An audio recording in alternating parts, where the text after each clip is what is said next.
Hello, Mr. President.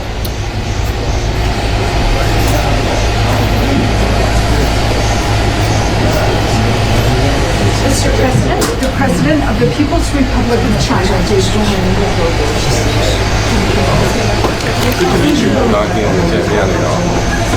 see you again. Good to see you again. 很高兴再见到你。Me too. And we're going to have a very successful meeting, I have no doubt. 我肯定我们今天会有非常成功的会议。But he's a very tough negotiator. That's not good. 但是他是很强烈的谈判者哦，这不好。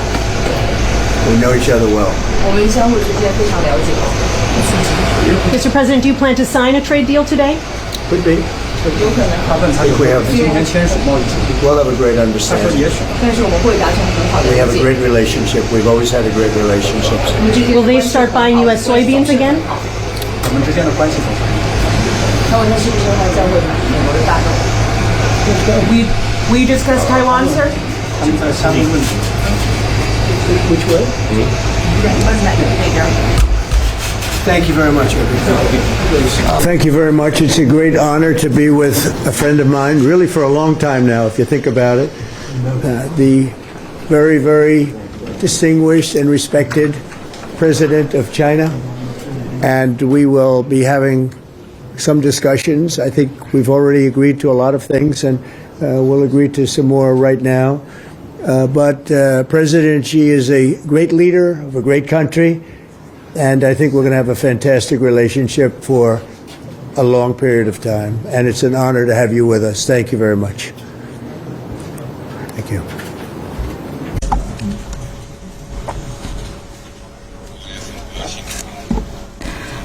President Trump, it is a great pleasure for me as well to meet you. And it feels very warm seeing you again because it's been many years. Since your re-election, we have spoken on the phone 3 times, exchanged several letters, and stayed in close contact. And our joint guidance, China's relations have remained stable on the whole. Given our different national conditions, we do not always see eye to eye with each other. And it is normal for the 2 leading economies of the world to have frictions now and then. And in the face of winds, waves, and challenges, you and I, at the helm of China-US relations, should stay the right course and ensure the steady sailing forward of the giant ship of China-US relations. I always believe that China's development goes hand in hand with your vision to make America great again. Our 2 countries are fully able to help each other succeed and prosper together. Over the years, I have stated in public many times that China and the United States should be partners and friends. This is what history has taught us and what reality demands. A few days ago, in the latest round of consultation, our 2 economic and trade teams reached basic consensus on addressing our respective major concerns and made encouraging progress. This provided the necessary conditions for our meeting today. Mr. President, I am ready to continue working with you to build a solid foundation for China-US relations and create a sound atmosphere for the development of both countries. Mr. President, you care a lot about world peace, and you are very enthusiastic about settling various regional hotspot issues. I appreciate your great contribution to the recent conclusion of the Gaza ceasefire agreement. During your visit to Malaysia, you witnessed the signing of the Joint Declaration on Peace along the Cambodia-Thailand border, to which you had provided input. China has been helping in our own way Cambodia and Thailand properly settle their border disputes, and we have also been promoting peace talks to resolve other hotspot issues. The world today is confronted with many tough problems. China and the U.S. can jointly shoulder our responsibility as major countries and work together to accomplish more great and concrete things for the good of our two countries and the whole world. I look forward to exchanging views with you on questions important for our two countries and the world. Thank you. Thank you. Thank you very much. It's great to have you all. Thank you very much. Okay. Hello, everybody. Mr. President. I thought it was an amazing meeting. He's a great leader of a very powerful, very strong country, China. And what can I say? We have, it was an outstanding group of decisions, I think, that was made. A lot of decisions were made, too. There wasn't too much left out there. And we've come to conclusion on many very important points, and we'll be handing that to you in a little while. We're having, because there was a lot of different things, many of them very important. We're in agreement on so many elements, large amounts, tremendous amounts of the soybeans and other farm products are going to be purchased immediately, starting immediately. If you notice, President Xi authorized yesterday for China to start, did you know that, right? China to start buying in very large quantities of soybeans and other things, which I appreciated. That was a very nice gesture. And many other things like that. On fentanyl, we agreed that he was going to work very hard to stop the flow. It's a very complex subject because it's used for lots of different reasons, including anesthetics and things. But he's going to work very hard on it, precursors, and I think you're going to see some real action taken. I've agreed, as you know, I put a 20% tariff on China because of the fentanyl coming in, which is it's a big tariff. And based on his statements today, I reduced it by 10%, so it's 10% instead of 20%, effective immediately. I believe he's going to work very hard to stop the death that's coming in. But again, it's complex because of what fentanyl is, what the precursors do. So I think you're going to see a big difference. We've had discussions on many of the elements that you're talking about all the time. You're asking me questions, and most of those things were I think agreed to for the most part. I think we agreed to almost everything in a very acceptable form. I wouldn't say everything was discussed because there were things that probably, in retrospect, we could have discussed and we didn't, for some reason, didn't come up. But if you have any questions, let me know. Go ahead. What about chips, sir? Did he agree? Did you agree to sell any more downgraded chips? Levels? We did discuss chips, and they're going to be talking to NVIDIA and others about taking chips. Look, we make great chips. NVIDIA is the leader. And I'll be speaking to Jensen from NVIDIA, but they're going to be discussing that with NVIDIA to see whether or not they can do. I said that's really between you and NVIDIA, but we're sort of the arbitrator or the referee. It's a little rough up here. The skies are a little rough.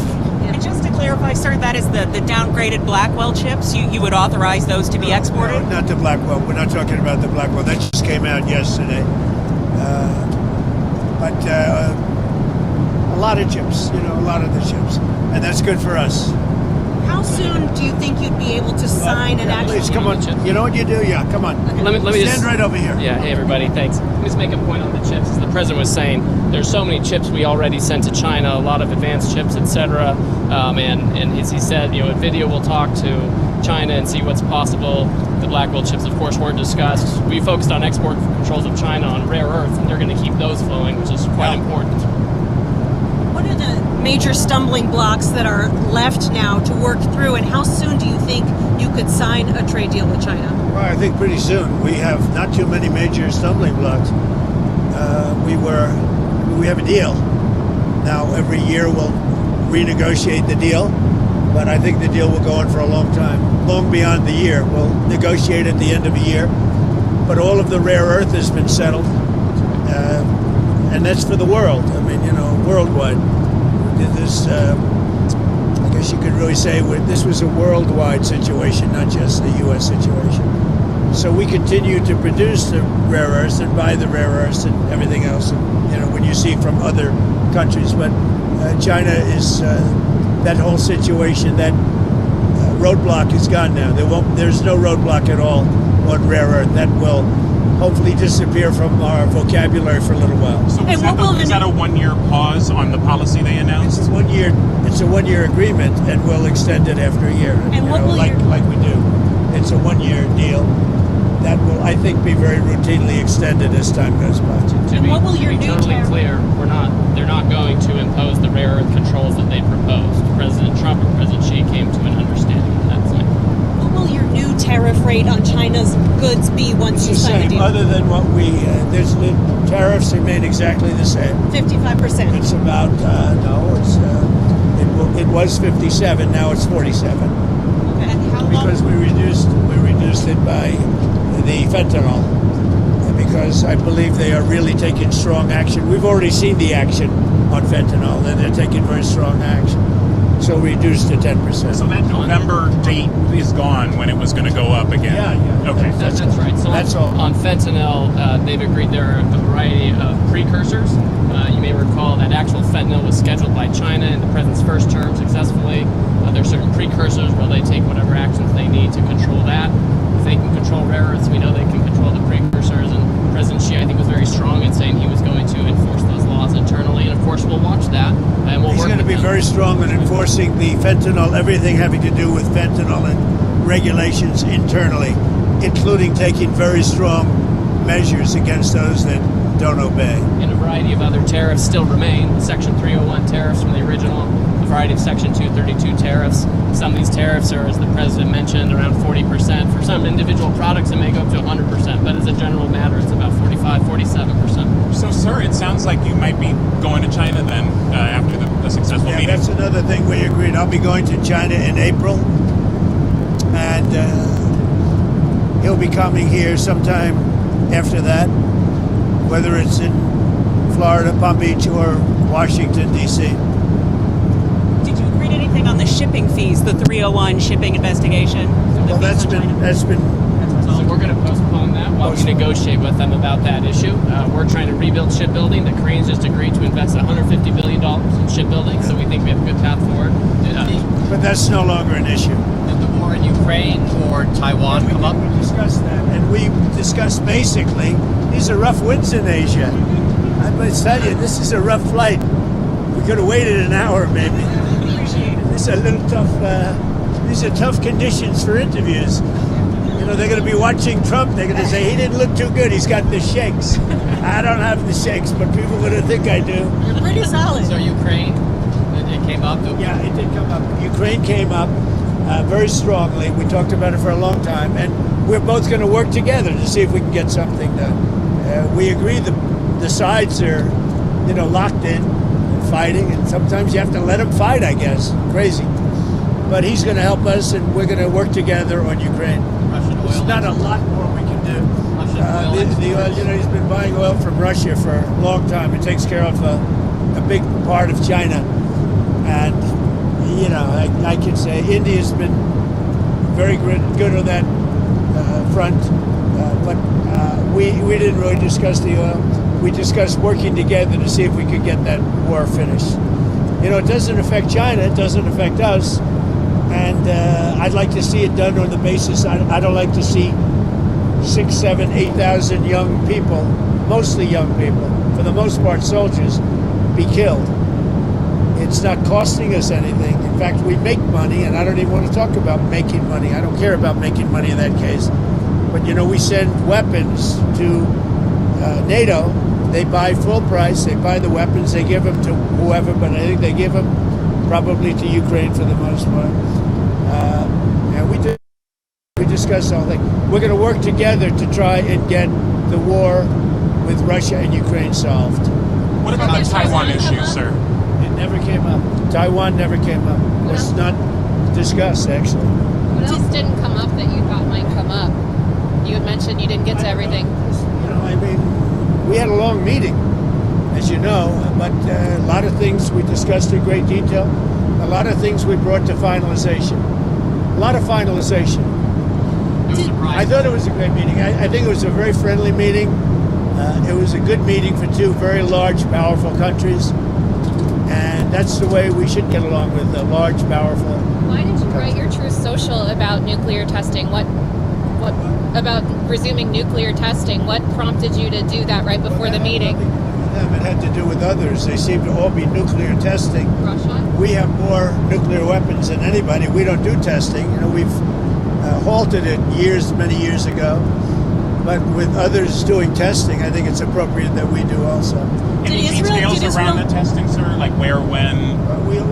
It'll be announced. You know, we have test sites. It'll be announced. Did Israel give you a heads up before they bombed Gaza? And is it still a ceasefire if they're stopping? Ceasefire. Yeah, it is. No, they had a sniper, and one of their soldiers were killed, and they did retribution. So we'll see. But yeah, it is a ceasefire. It's back to ceasefire. But is that what is the thinking behind reducing troops in Romania, the drawdown of U.S. troops in Romania? You'd have to ask. I mean, I could tell you about it, but it's not very significant. It's not a big deal. On nuclear weapons, sir, which countries do you have in mind when you say you want to send a signal? What a rough ride this is. The interviews are tough enough without your life being threatened. You guys okay? Yes, sir. Thank you. That camera guy's very steady. We're going to look real bad today on television, I'll tell you. I think that, it's pretty much, I think we've discussed mostly what we said, pretty comprehensive. We're going to issue a statement on some of the details. But overall, I guess on the scale of from 0 to 10, with 10 being the best, I would say the meeting was a 12. Okay, I think it was a 12. I think very importantly, just the whole relationship is very, very important, and I think it was really good. Well, especially coming on the heels of the successful trip. We're in Malaysia. You signed a peace deal for Cambodia and Thailand. Critical mineral deals with all our allies. So many successful meetings, right? And so many meetings great for our country with. Literally hundreds of billions, trillions of dollars have come into our country over the last 4 days, represented by this meeting. But trillions of dollars, where Toyota is going to build plants, $10 billion worth of plants. And, I could go over so many different companies coming in. They're pouring money into the United States. So beyond even this meeting, this was an unbelievable trip. And I hope you're glad you were part of it. It was big. Did you Every country, Japan, I mean, you look at South Korea, Japan, and so many other countries that we met there, they're investing tremendous amounts of money in the United States, like money that we've never seen before. Sir, are we investments from China in the U.S., additional investments, anything like They have investments, and they will invest, and China, I think they feel very strongly. They congratulated me on the tremendous success that we've had. Because there's never been a country that has had so much money come into it for purposes of investment, for building, for auto plants, for AI, etc. So he was very strong on congratulating me for that. But he didn't commit to any additional investment or outflow. We didn't really discuss it, but he would. Did you ever get through to Kim Jong-un about setting up a meeting? Does he have a phone? We never were able to talk because I was so busy. And really, this is why we came. I think it would have been maybe disrespectful to the importance of this meeting if we did that. So I'd come back with respect to Kim Jong-un. I'd come back if it was. What do you want to talk about with him? I had a great relationship with Kim Jong-un. I think if I didn't get elected, you would have had. If Hillary Clinton came in at the time, who he doesn't like too many people other than me. If you want to know the truth, I think you would have had a big war. Could have been a very bad war too. Sir, with the nuclear announcement, just one more on the nuclear announcement. Do you worry that we're entering a more risky environment when it comes to nuclear issues? No, I don't think so. I think we have it pretty well locked up. But we have more than anybody. But I see them testing. And I say, well, if they're going to test, I guess we have to test. I'd like to see a denuclearization because we have so many, and Russia has some. Russia's second, and China's third. And China will catch up within 4 or 5 years. I think de-escalation would be they would call it denuclearization, would be a tremendous thing. And it's something we are actually talking to Russia about that, and China would be added to that if we do something. Thank you all. It was a great success. It was a great honor. I mean, he's a tremendous leader of a very powerful country, and I give great respect to him, and we appreciate the fact that he came for this meeting. Thank you very much. Anything on Canada? Anything on Canada? We had a very nice conversation with him last night. We really did. Thank you. Thank you.